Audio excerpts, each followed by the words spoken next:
Hi friends, ഞാനിപ്പോൾ നിൽക്കുന്ന location ഏതാണെന്ന് മനസ്സിലായി. അപ്പം ഈ ലൊക്കേഷനാണ് സ്കോട്ട്ലൻഡിലെ ഗ്ലെൻ എറ്റീവ് എന്ന് പറയുന്ന സ്ഥലം. ഇതൊരു സിംഗിൾ ട്രാക്ക് നാരോ റോഡാണ്.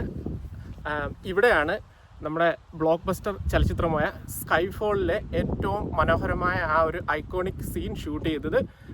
ഡാനിയൽ ക്രേഗും ജൂഡി ഡഞ്ചും വാഹനത്തിൽ വന്ന് ആസ്റ്റൺ മാർട്ടിനിൽ വന്ന് ഇറങ്ങി ഇവിടെ നിന്നിട്ട് ജെയിംസ് ബോണ്ട് അദ്ദേഹത്തിൻ്റെ അൻസസ്റ്റേഴ്സിൻ്റെ സ്ഥലമെന്ന് വിശ്വസിക്കുന്ന ഗ്ലെൻ എറ്റീവിലേക്ക് നോക്കി ഇവിടെ നിൽക്കുന്നൊരു സീനുണ്ടായിരുന്നു.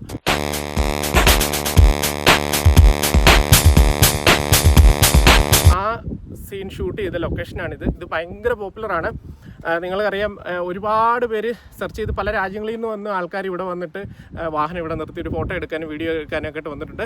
അപ്പം ഞാൻ 2 വർഷം മുന്നേ വന്നതാണ്. പക്ഷേ ഗ്ലെൻ എറ്റീവ് മൊത്തം ഒന്ന് കവർ ചെയ്യാൻ പറ്റിയില്ല. അന്ന് നല്ല മഴയുള്ളൊരു ദിവസമായിരുന്നു. പിന്നെ ഇതൊരു ചെറിയ നാരോ സിംഗിൾ ട്രാക്കാണ്. അപ്പം അന്ന് എനിക്ക് കംപ്ലീറ്റ് ചെയ്യാൻ പറ്റിയില്ല. ഇടയ്ക്ക് തിരിച്ചു പോകേണ്ടി വന്നു. അപ്പോൾ ഇന്ന് നല്ല ഡ്രൈ വാം വെതറായിരുന്നു. അപ്പം ഞാൻ വന്നിട്ട് ഇന്ന് ഇവിടുത്തെ ഈ ലൊക്കേഷൻ നന്നായിട്ടൊന്ന് ഷൂട്ട് ചെയ്തേക്കാമെന്ന് വെച്ചു. അപ്പം ആ ലൊക്കേഷൻ്റെ ആ ക്ലോസ് ആയിട്ടുള്ള ഒരു വ്യൂ ഇല്ലേ, അത് നമുക്ക് വീഡിയോയിലൂടെ കാണാം. അപ്പോൾ നമ്മൾ ഈ കാണുന്ന സ്ഥലത്താണ് ജെയിംസ് ബോണ്ടും എമ്മും അവരുടെ ആസ്റ്റൺ മാർട്ടിൻ എന്ന വാഹനം നിർത്തിയിട്ടിട്ട് ജെയിംസ് ബോണ്ട് ഇവിടെ നിന്നിട്ടാണ് അദ്ദേഹത്തിൻ്റെ അൻസസ്റ്റേഴ്സിൻ്റെ സ്ഥലം എന്നറിയപ്പെടുന്ന ഈ ഗ്ലെൻ എറ്റീവിലേക്ക് നോക്കി നിൽക്കുന്നത്. അപ്പോൾ അവിടെ ഒരു ബ്രിഡ്ജുണ്ട്. അതാണ് അതിൻ്റെ ഒരു കറക്റ്റ് ഒരു നമുക്കൊരു വ്യൂ പോയിന്റ് എന്ന് പറയാൻ പറ്റുന്നത്. ഈ കാണുന്ന സ്റ്റോൺസിൻ്റെ ഫ്രണ്ടിലായിട്ടാണ് അദ്ദേഹം നിന്നിട്ട് ആസ്റ്റൺ മാർട്ടിൻ ഇങ്ങനെ ഇവിടെ പാർക്ക് ചെയ്തിട്ടാണ് ആ ഷോട്ട് എടുത്തിരിക്കുന്നത്.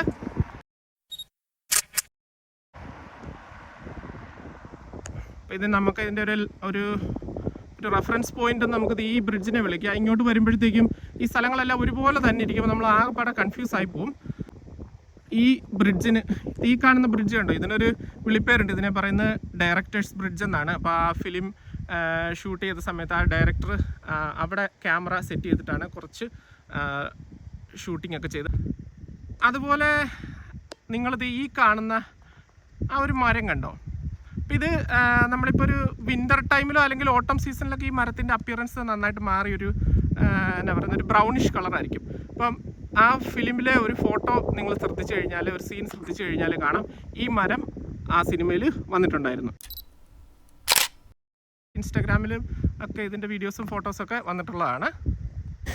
ഈ ഗ്ലെൻ എറ്റീവ്, ഗ്ലെൻഗോ എന്നൊക്കെ പറയുന്ന വളരെ മനോഹരമായ സ്ഥലമാണ്. ഈ സിംഗിൾ ട്രാക്ക് റോഡിലൂടെ നമ്മൾ കുറേ കൂടെ അങ്ങ് മുന്നോട്ട് പോകുമ്പോൾ ഇത് ഒരു ഡെഡ് എൻഡ് എത്തും. അവിടെ ഒരു ലേക്കുണ്ട്. അതിൻ്റെ പേരാണ് ലോക്ക് എറ്റീവ്. ബ്രിട്ടീഷ് റൈറ്ററായിരുന്ന ഇയാൻ ഫ്ലെമിംഗ് ആണ് ഈ ജെയിംസ് ബോണ്ട് ഫിലിം സീരീസ് എന്നുള്ള ഒരു നോവൽ ഇറക്കുകയും സിനിമയായി പിന്നീട് ഇത് മാറുകയും ചെയ്തത്. അപ്പം ഈ ഇയാൻ ഫ്ലെമിങ്ങിൻ്റെ ഒരു ഫാമിലി എസ്റ്റേറ്റ് ഈ ഗ്ലെൻ എറ്റീവിലുണ്ട്. അതിൻ്റെ പേരാണ് ഡോൾനസ് എസ്റ്റേറ്റ്. നമുക്കവിടെ സ്റ്റേ ഒക്കെ ബുക്ക് ചെയ്ത് താമസിക്കാവുന്നതാണ്. വളരെ എക്സ്പെൻസീവ് ആയിട്ടുള്ള ഒരു ഹോട്ടൽ ലോഡ്ജ് പോലെയുള്ളൊരു സംഭവമാണ്. അപ്പം ഈ സ്കൈഫോൾ എന്ന ഫിലിമിൻ്റെ ഏറ്റവും ഐക്കോണിക് ആയിട്ടുള്ള ഒരു ലൊക്കേഷനായിട്ട് ഇത് തിരഞ്ഞെടുക്കാൻ കാരണം ഇയാൻ ഫ്ലെമിങ്ങിൻ്റെ ആ ഒരു ഫാമിലി എസ്റ്റേറ്റ് ഇവിടെ ഉള്ളത് കൊണ്ടാണ്. ആ ഫിലിമിലെ ആ സീനിൽ പറയുന്നുണ്ട്, ബോണ്ട് അദ്ദേഹത്തിൻ്റെ ആൻസസ്റ്റേഴ്സിൻ്റെ ആ ഒരു റൂട്ടിലേക്ക് തിരിച്ചു വന്നു എന്നുള്ള കാണിക്കാൻ വേണ്ടിയാണ് ആ ഒരു സീൻ എടുത്തിരിക്കുന്നത്. അപ്പോൾ അതിൻ്റെ കണക്ഷൻ എന്ന് പറയുന്ന ഇതാണ്. ഇയാൻ ഫ്ലെമിങ്ങിന് ഇവിടെ ഫാമിലി എസ്റ്റേറ്റ് ഉള്ളതുകൊണ്ട് ആ ബോണ്ട് സിനിമയുടെ തുടക്കം സ്കോട്ട്ലൻഡ് ആണെന്നുള്ള ആ ഒരു ഇംപ്രഷന് വേണ്ടിയാണ് ആ ഒരു ഷൂട്ടിങ് ഇവിടെ ചെയ്തിരിക്കുന്നത്. അതുപോലെ തന്നെ സ്കോട്ടിഷ് ആക്ടറായിരുന്ന ഷോൺ കൊണേറി ആയിരുന്നു ആദ്യത്തെ ജെയിംസ് ബോണ്ട് ആ ഒരു ക്യാരക്ടർ ചെയ്തത്. അപ്പോൾ ഷോൺ കൊണേറി ചെയ്ത ഡോക്ടർ നോ എന്ന് പറയുന്നതായിരുന്നു ആദ്യത്തെ ജെയിംസ് ബോണ്ട് ഫിലിം. സ്കോട്ട്ലൻഡിന് അതുപോലെ ഫിലിം ഇൻഡസ്ട്രി ആയിട്ടുള്ള ഒരു കണക്ഷനാണ് അതിൽ കാണിക്കുന്നത്. അങ്ങനെ വളരെ മനോഹരമായ ഒരു ഫേമസ് ആയിട്ടുള്ള ഒരു സ്ഥലമാണ്. എന്തായാലും എനിക്ക് ആസ്റ്റൺ മാർട്ടിൻ എൻ്റെ ജീവിതത്തിൽ എന്നെ കൊണ്ട് വാങ്ങാൻ പറ്റുമെന്ന് തോന്നുന്നില്ല. എന്തായാലും നമ്മുടെ ടൊയോട്ട എവൻസിസ് ആയിട്ടേക്ക് വന്നു കേട്ടോ.